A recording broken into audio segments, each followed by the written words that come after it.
Bendiga. Esto de predicar 2 veces lo mismo en cada noche tiene una ventaja. Si usted no entiende lo que yo diga hoy, se viene conmigo y lo repito.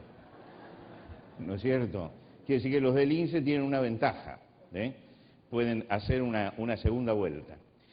Tenemos que hablar acerca de la influencia de la posmodernidad en la Iglesia. Y yo los invito a que leamos en el libro del profeta Isaías, el capítulo 30, libro del profeta Isaías, el capítulo 30.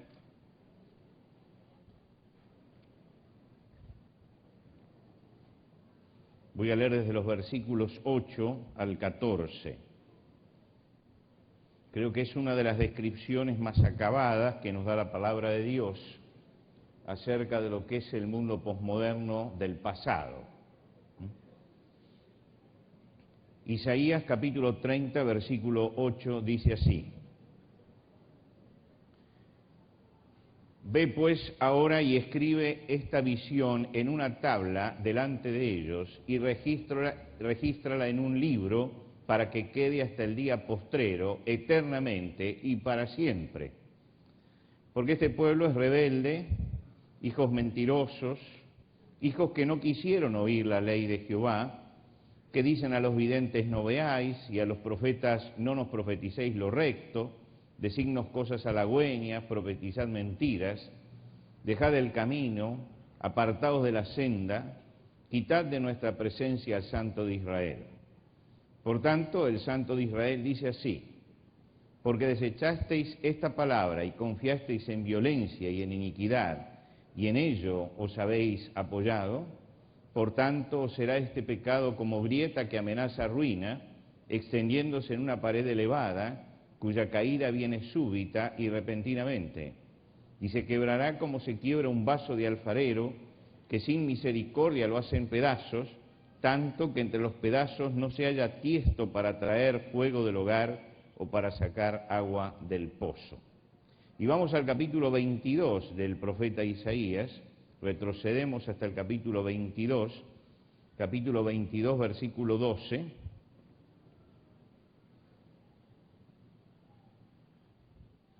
Dice: por tanto, el Señor Jehová de los ejércitos llamó en este día al llanto y a endechas, a raparse el cabello y a vestir cilicio, y aquí gozo y alegría, matando vacas y degollando ovejas, comiendo carne y bebiendo vino, diciendo: comamos y bebamos porque mañana moriremos. Esto fue revelado a mis oídos de parte de Jehová de los ejércitos, que este pecado no será perdonado hasta que muráis, dice el Señor, Jehová de los ejércitos. Hasta aquí nada más en la lectura de la palabra de Dios en esta noche. Yo creo que la primera pregunta que uno tiene que hacerse cuando le dicen la influencia de la posmodernidad en la Iglesia es: ¿qué es esto que llamamos posmodernidad? Si yo pensara que todos sabemos lo que es posmodernidad, entonces comenzaría con el mensaje de mañana. Pero creo que es importante en el día de hoy, y va a ser el día más arduo, tratar de decir o de definir qué es esto que nosotros llamamos posmodernidad. Hace poco estaba conversando con un seminarista. El seminarista estaba trabajando ya en una iglesia con un pastor y me dice: estamos armando una iglesia posmoderna. Y entonces yo le dije: dígame, ¿qué pusieron? ¿Una estatua de Buda dentro de la iglesia? Y se quedó el seminarista. Digo: ¿ustedes descreen de la razón? ¿Creen que hay muchas verdades? ¿Qué entiende por posmodernidad? Y él dice: no, dice, nosotros estuvimos 8 meses estudiando esta iglesia. Digo: bueno, pero ¿y qué es lo que van a hacer? ¿Ya no leen más la Biblia? No, dice, leemos la Biblia, creemos que es la palabra de Dios. ¿Y cómo es esto que es una iglesia posmoderna? Y lo que pasa es que había una confusión de términos. Ellos querían hacer una iglesia para contestar a la posmodernidad y la llamaban una iglesia posmoderna. Y una cosa es una iglesia posmoderna y otra cosa es una iglesia dentro de la posmodernidad. Pero esto me denunció algo que es importante, y es que cuando hablamos de posmodernidad, en general no sabemos de qué estamos hablando. ¿No es cierto? Y que este joven hablaba de posmodernidad y hablaba de iglesia posmoderna sin saber de qué estaba hablando. Es muy difícil definir la posmodernidad. ¿Qué es lo posmoderno? porque la posmodernidad es una etapa de transición. Y acá los autores hacen una diferenciación entre lo que es posmoderno y lo que es posmodernidad. Lo posmoderno puede ser como el cubismo, ¿no es cierto?, o como el impresionismo, escuelas que pasan, pero cuando hablamos de posmodernidad estamos hablando de la caracterización de una época. Entonces nos tenemos que preguntar, ¿qué estamos? ¿Frente a un mundo posmoderno que está pasando por una etapa que va a pasar? ¿O frente a la posmodernidad, que sería una etapa grande, dilatada en el tiempo y en la historia, donde los hombres van a tener determinadas características?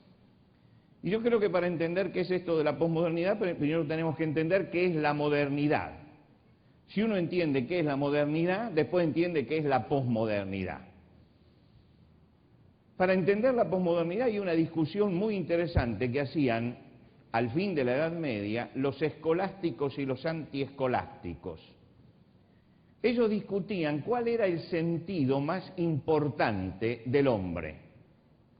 Entonces los escolásticos sostenían, pensaban con el pensamiento medieval, que el sentido más importante del hombre era el oído. El oído. ¿Por qué decían ellos? Porque a través del oído recibimos la tradición, lo que dijeron los que vinieron antes. A través del oído se pasaba el conocimiento de unos a otros. La sabiduría de los maestros pasaba de uno a otro a través de lo que se escuchaba. Pero los antiescolásticos decían no, lo más importante no es el oído sino la vista. ¿Por qué?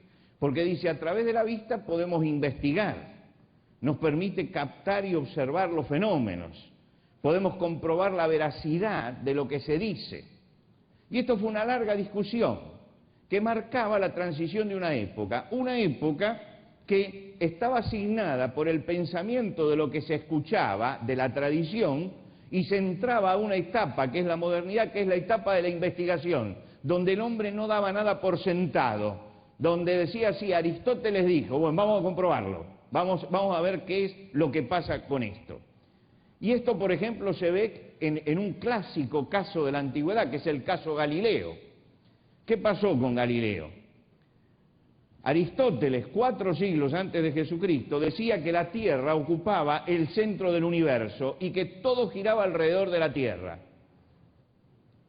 Ptolomeo, que era un sabio egipcio, en el 2.º siglo, construyó un sistema diciendo que la Tierra, de acuerdo a lo que decía Aristóteles, era el centro y el Sol y todas las demás cosas giraban alrededor. A nadie se le ocurrió comprobarlo durante 20 siglos esto.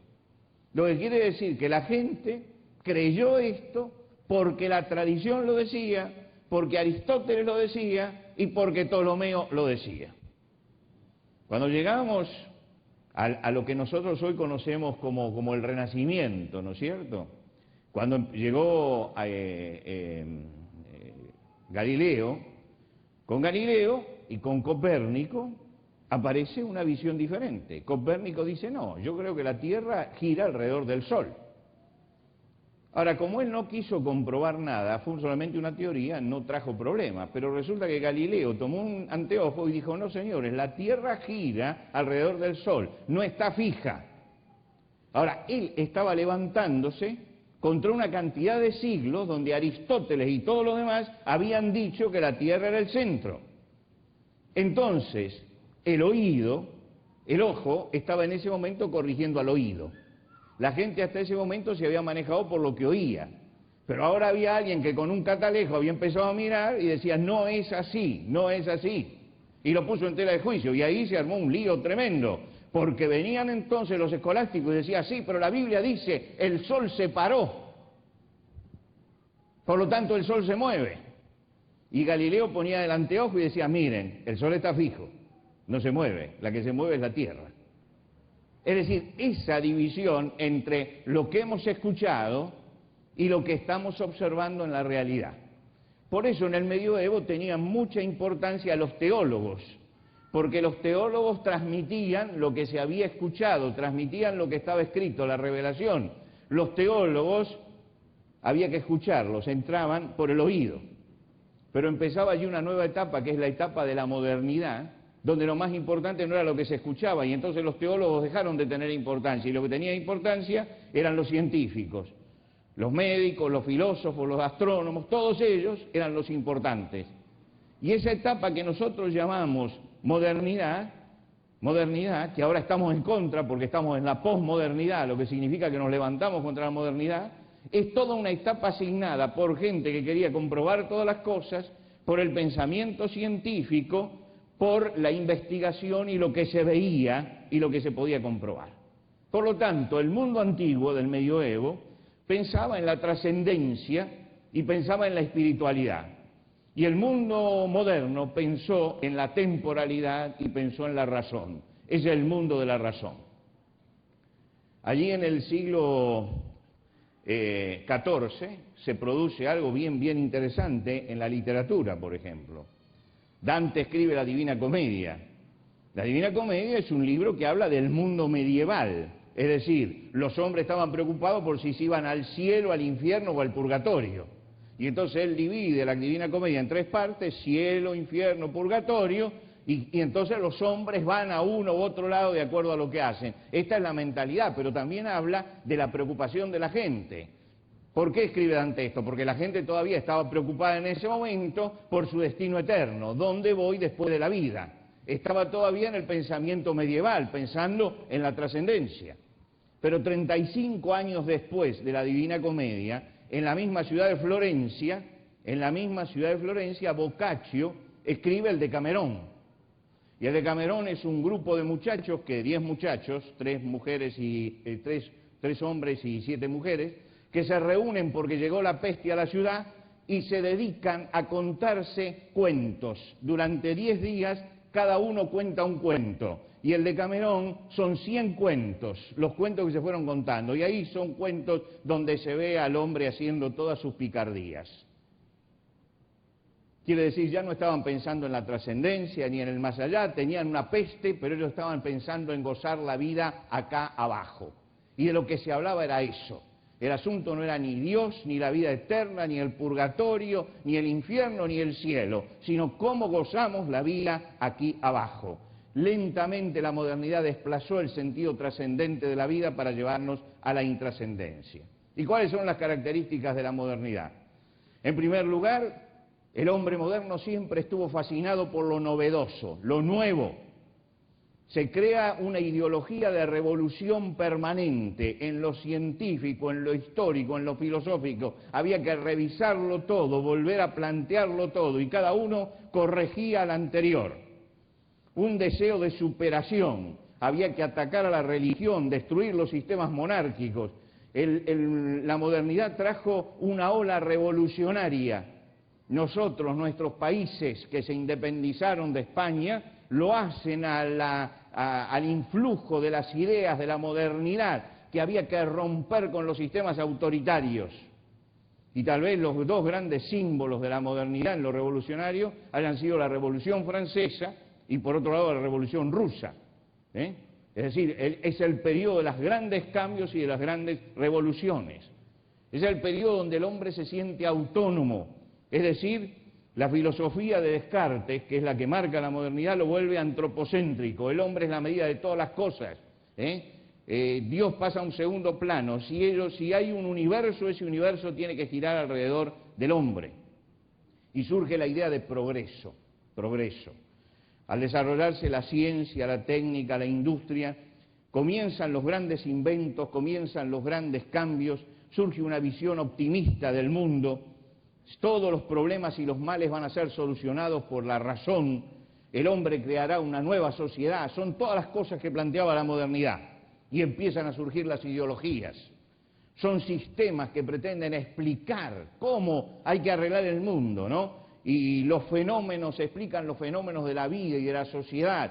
Y allí las ideologías como el liberalismo, el marxismo, el fascismo, el nazismo, son todas ideologías que surgen en la modernidad para hacer un mundo mejor. La finalidad es hacer un mundo mejor. Y es notable que en este momento, cuando miramos la modernidad en su conjunto, ¿no? Cuando ya la podemos mirar como pasado, vemos que en la modernidad las ideologías cumplieron el papel de las religiones. Se levantaban como religiones. Usted tome a un marxista y él tiene sus ritos, tiene sus ceremonias, tiene su compromiso, tiene sus canciones, tiene su liturgia. Y lo mismo podemos decir del liberal y podemos decir del fascista, ¿no? Las ideologías tienen adeptos, tienen conversos, tienen herejes, tienen rituales. Es decir, eran religiones seculares. Religiones seculares. Esto fue el panorama de la modernidad. Un mundo mejor, de progreso, de cambio, de revolución, de evolución científica, de grandes ideas y grandes planes y grandes proyectos. Esto es la modernidad. Ahora llegamos a la posmodernidad. ¿Qué es la posmodernidad? La posmodernidad es una reacción contra la modernidad. Es decir, ya no estamos de acuerdo con todo eso. No es que no estemos de acuerdo porque ahora pensamos distinto, sino porque nos hemos decepcionado. El mundo se decepcionó de la modernidad. Y esta decepción empezó en el siglo XIX. Y nosotros vivimos algunas de las manifestaciones de desencanto de la modernidad, y lamentablemente la Iglesia en muchos casos no se dio cuenta de lo que estaba pasando. Tal vez porque estábamos tan encerrados dentro de los templos cantando coros, que nunca nos enteramos lo que pasa afuera. Entonces, ¿qué pasó? Que en el siglo XIX, por ejemplo, el movimiento romántico, los románticos, empezaron a criticar la modernidad. Si usted lee, por ejemplo, Los Miserables de Víctor Hugo, que es una obra del movimiento romántico, Víctor Hugo critica lo que está pasando dentro de la modernidad. Critica porque ve al hombre desgastado por la modernidad. Claro, este movimiento fue un movimiento limitado, que hacía un énfasis en los sentimientos. La modernidad no hizo énfasis en los sentimientos, en los ideales, pero verdaderos ideales, en el amor. Esas fueron las voces en el siglo XIX. Y en el siglo XX hubo también movimientos contra la modernidad. El movimiento beatnik, que comienza allí en la década del 40, luego de la Segunda Guerra Mundial, es un movimiento contra la modernidad. El movimiento hippie, por ejemplo, los hippies, ¿qué eran? Era un movimiento de reacción contra la modernidad. Querían volver al contacto con la naturaleza. El moderno, cuando la modernidad entiende que a la naturaleza hay que cubrirla de cemento, ¿no es cierto? Cuanto más cemento hay, más civilizados somos. Cuanto más tierra hay, más incivilizados somos. Entonces los hippies decían, no, hay que sacar el cemento y hay que volver a la tierra, porque en la tierra está la verdad. Quiere decir, ellos se levantaban contra este ultraprogresismo que traía guerras y que traía destrucción, y trataban de mostrar su desconformidad, y lo hacían con la frase paz y amor, y poniéndose flores en la cabeza, y saliendo vestidos en una forma rara, y viviendo en comunidad. Era toda una reacción contra este racionalismo extremo que había traído la Segunda Guerra Mundial, que había traído la Guerra de Vietnam, y que los llevaban a los jóvenes como esclavos a esos lugares. Lo que quiere decir que el movimiento hippie fue una señal muy importante que muchos que estamos aquí, no digo todos, pero muchos de los que estamos aquí, vivimos, conocimos, ¿no es cierto? No se hagan los jovencitos. Esto pasó en la década del 60, y hay unos cuantos que en la década del 60 vivían acá, Porque algunos me miran como diciendo, lo vivió usted solo eso. No lo viví yo solo, lo vivieron unos cuantos de los que están aquí. Y después del movimiento hippie, el mayo francés, por ejemplo. En Francia, en mayo del 68, entre el 13 y el 15 de mayo, se levantan los estudiantes y se levantan los obreros y hacen una tremenda revolución diciendo la imaginación al poder. Es decir, estamos hartos de todo este sistema. Reaccionaban contra el sistema capitalista, contra la dictadura de Stalin, contra el neofascismo, contra el clericalismo, contra la guerra de Vietnam, rechazaban todo. Querían un mundo nuevo. Estas son señales que se dieron en la década del 60 ya, de que algo se venía, de que un cambio se estaba preparando, de que la gente no estaba conforme, mostraba el malestar frente al extremo racionalismo y el malestar frente a las ideologías que finalmente lo único que trajeron al mundo fueron guerras y nunca trajeron paz ni trajeron felicidad. El hombre se estaba hartando estaba entrando en el desencanto. Y esto que llamamos nosotros posmodernidad es la reacción del desencanto del hombre, y yo creo que la mejor palabra es esta, desencanto, que el hombre está desencantado de ese mundo racionalista del pasado. ¿Cuándo nace la posmodernidad? Cuando Occidente toma conciencia de que el proyecto ese moderno del progreso, de las ideologías y de todo lo demás, no tenía vigencia, no tenía posibilidad de encarnarse en la realidad. Es decir, perdió el tiempo creyendo en estas cosas.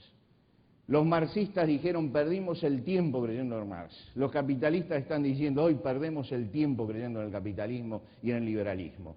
Y todas las ideologías están diciendo, hemos perdido el tiempo, y todos sienten que han perdido el tiempo. La sensación de que todo ha fracasado. Que las ideologías han fracasado porque ninguna consiguió lo que se propuso, que la filosofía llegó al existencialismo y con el existencialismo dijo, bueno, señores, no tengo respuesta, aguántese porque se va a morir, mire la muerte de frente, pero muérase, y después no tengo respuesta para eso. La ciencia mostró el límite, la ciencia, que era el motor del progreso, fue también la que creó las grandes armas destructivas del mundo. El progreso es un mito porque la realidad no puede ser modificada, los grandes intereses económicos dificultan el progreso de los sumergidos permanentemente. La religión organizada demostró también que tenía problemas porque no pudo evitar en el pasado las cruzadas, ni después la Inquisición, ni en la modernidad hizo nada por evitar la esclavitud. El futuro era en vano planificarlo porque siempre 3 o 4 son los que deciden en el mundo para dónde va la barca. Y los metarrelatos, estas grandes historias o estructuras de pensamiento, políticas, sociales, religiosas, dicen han caducado. No vayamos más a estudiar todas estas cosas porque estas cosas no sirven. Ahora, cuando usted dice que todo esto ha caducado, entonces la vida se reduce a 2 cosas, el hoy y el yo. Y la posmodernidad es esto. Es un mundo desencantado donde los hombres dicen no vale la pena luchar como luchábamos en la década del 60, que salíamos a la calle a hacer manifestaciones por un mundo libre y un hombre nuevo y un mundo mejor, y hoy le dice a un joven, mira, salí a la calle y dice, no, yo me quedo con el videogame. ¿No es cierto? Él está en otra cosa. Yo me divierto solo con la computadora, no me hablen de revoluciones, ni de pancartas, ni de salir a la calle, ni de formar un movimiento, no perdamos el tiempo porque no se consigue nada. Llegamos al yo y al hoy. Se suprime entonces el pasado, se suprime el futuro, y lo único que nos interesa es cómo vivimos hoy el presente. Y esto es la posmodernidad, un hombre desencantado, desencantado. Ustedes saben que la palabra desencantar viene de la palabra encantar, y la palabra encantar viene de la palabra canción. El canto de las sirenas en la mitología griega llevaba a los hombres, los obnubilaba, y entonces el hombre estaba encantado. El desencantado es el que dejaba de oír el canto de las sirenas. Hoy el hombre dejó de oír el canto de las sirenas de la modernidad. Está desencantado, desencantado de todo, desencantado de todo. Ahora, todo esto parece nuevo, parece que nos pasa a nosotros por primera vez, que el mundo está girando al revés, pero por primera vez delante nuestro. No es así. Cuando uno lee la palabra de Dios, uno encuentra que en muchas culturas sucedió esto y en muchos momentos históricos sucedió lo mismo. Que los hombres dieron un salto alejándose de Dios y tirándose en el brazo de su propio razonamiento y llegaron siempre al desencanto final. Y nosotros estamos hoy viendo ese momento de desencanto final. Por eso, cuando nosotros leemos allí en el libro de Isaías, el pasaje que leímos comienza con una orden de Dios diciendo, escribe esto, escribe esta visión en una tabla y regístrala en un libro para que quede hasta el día postrero, eternamente y para siempre. ¿Por qué Dios está diciendo escribe esto? Porque esta situación va a repetirse en la historia. Y porque a igual situación corresponden iguales resultados también, iguales soluciones, iguales respuestas.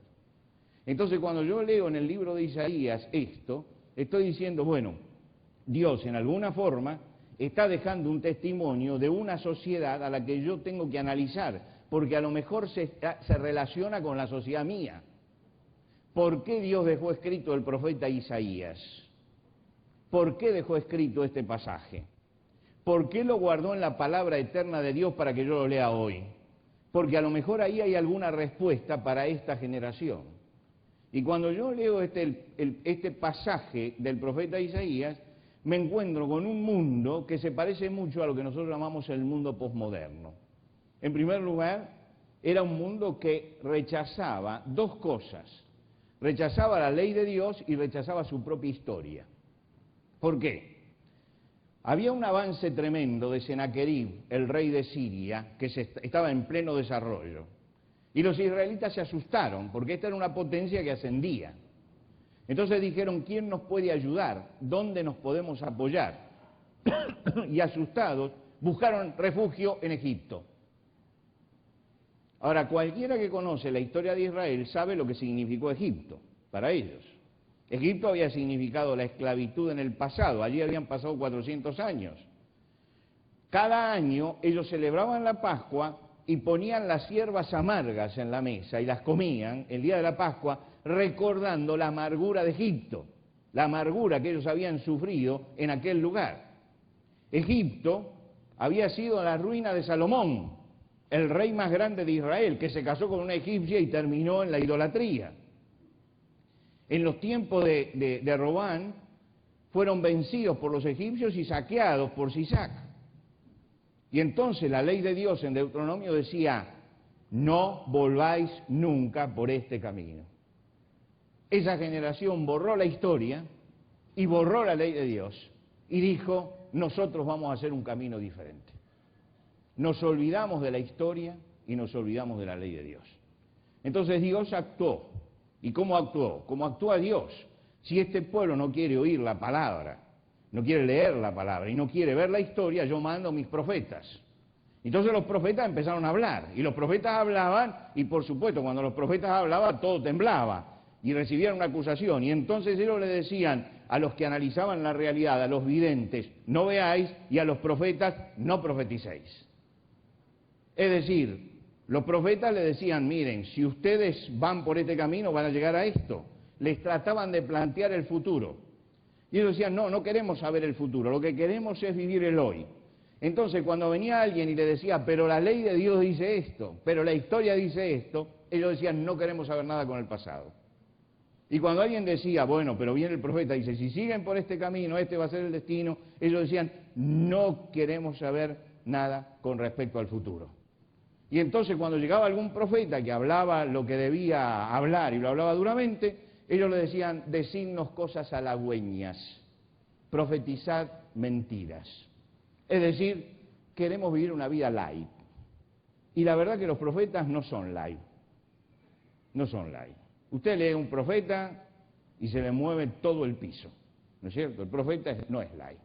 Y ellos estaban hartos de lo que habían vivido y no querían escuchar más a los profetas. ¿Cuál es la actitud posmoderna? Cortar con la historia, cortar con el pasado. Rechazar una interpretación seria de la realidad. Desechar lo fuerte, aceptar lo débil. Y entonces Dios dice, ¿qué le pasa a esta sociedad? ¿Cuál es el resultado? Y esto es lo que nosotros tenemos que escuchar en este momento, porque el capítulo de Isaías, después de contarme que había gente que pensaba como piensan los hombres hoy, que había hombres que rechazaban el pasado y que rechazaban la ley de Dios, y que rechazaban a los profetas, y que querían vivir el hoy sin pensar en el mañana ni en el futuro, que decían, comamos y bebamos que mañana moriremos, como leímos en el capítulo 12 de Isaías, en ese momento Dios dice, esto es un pecado que es como una grieta que amenaza ruina, extendiéndose en una pared elevada cuya caída viene súbita y repentinamente. Es decir, esta es una grieta dentro de lo que es la cultura occidental. La posmodernidad es una grieta que se va ensanchando con el tiempo y que preanuncia una caída brusca. Nadie puede vivir sin sus raíces, sin buscar en el pasado y aprender del pasado. Nadie puede vivir sin pensar en el futuro. Nadie puede vivir el hoy solamente. Esto va a ser una ruina. Y en medio de todo esto, y ahora llegamos al tema que vamos a tratar en los días siguientes, está la Iglesia del Señor. En medio de todo esto está la Iglesia del Señor. Así que la Iglesia del Señor tiene que relacionarse con este mundo posmoderno. Nosotros tenemos que interactuar con el mundo posmoderno. Tenemos que interactuar. ¿Qué es lo que podemos hacer? Yo creo que la Iglesia tiene dos posibilidades. En primer lugar, podemos adaptarnos, y entonces sí, hacemos una Iglesia light, ¿no es cierto? Como la gente quiere. Una Iglesia que apunte al yo y al hoy. Es decir, una Iglesia que le hable al hombre de prosperidad material, por ejemplo. Es el yo y el hoy. Que le solucione los problemas físicos, que son los que le preocupan. Es el yo y el hoy. Que le explique procesos de autoayuda, ¿no? El yo y el hoy. Entonces la Iglesia puede adaptarse a esto, y en muchos casos se ha adaptado y ha predicado para el yo y para el hoy, únicamente para eso, y elude los temas conflictivos. Por ejemplo, un tema conflictivo sería hablarle al hombre de hoy de pecado. Es un tema conflictivo para el hombre posmoderno.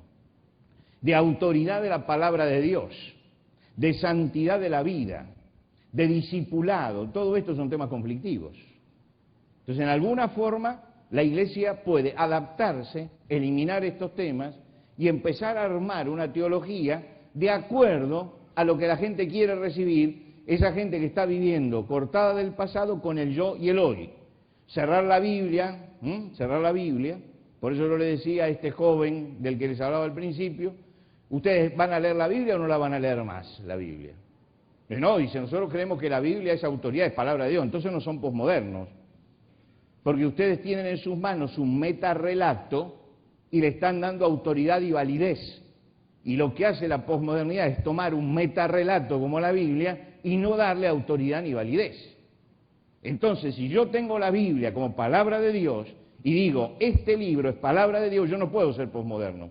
No puedo ser posmoderno. Yo le hablo a la posmodernidad, pero no puedo ser posmoderno. Porque si yo soy posmoderno, le tengo que negar la Biblia como metarrelato. Entonces la Iglesia puede adaptarse y entonces no niega la Biblia, pero le da el último lugar o la cierra, ¿no? O la mantiene escondida, o la lee lo menos posible, o la lee como un libro de autoayuda. Entonces le leen un proverbio como un libro de autoayuda. Pero esto es adaptarse a la posmodernidad. Y la otra cosa es resistir y tratar de modificar la realidad individual, cultural y social con la palabra de Dios.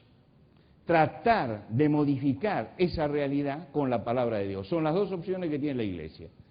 Cuando Pablo llegó a la ciudad de Filipos, se encontró con una ciudad pagana. Él tenía dos posibilidades: adaptarse o tratar en alguna forma de enfrentar esa realidad y modificar esa realidad individual, cultural y social. ¿Qué hizo él en la sociedad de Filipos? Cuando llegó a la sociedad de Filipos, en primer lugar, evangelizó a una empresaria, poderosa empresaria, Lidia, que comerciaba púrpura. Este era un gran negocio en la antigüedad. Empezó por allí. Después liberó a una poseída y arruinó el negocio de unos señores que tenían la poseída y hacían dinero con ella. Le desbarató el negocio. Después evangelizó a un carcelero y lo llevó a Jesucristo y le transformó la forma de pensar y de vivir. Y después confrontó a toda la justicia de la ciudad diciéndole: yo no me voy de la cárcel si no vienen los jueces a sacarme. Es decir, la gente dijo: estos que trastornan el mundo también han llegado aquí. Por algo lo decían. ¿Por qué? Porque el apóstol Pablo había entendido que el Evangelio es un poderoso modificador de las realidades individuales, culturales y sociales. Cuando la Biblia dice que el Evangelio es poder de Dios para salvación, está diciendo que el Evangelio tiene el poder de modificar a la persona, y modificando a la persona tiene el poder de modificar la sociedad y de modificar la cultura. Y muchas veces ha sucedido esto en la historia, que cuando la Iglesia ha tomado su rol y enfrentó una corriente negativa, el poder de Dios, el Evangelio, fue un elemento de transformación de las personas, un elemento de transformación de la cultura y un elemento de transformación de la sociedad. Así tenemos que entenderlo y encararlo en este tiempo. El Evangelio, poder de Dios, único medio para que el mundo pase del desencanto posmoderno a la esperanza verdadera que está en Cristo Jesús. Que Dios los bendiga. Mañana vemos la influencia en la Iglesia.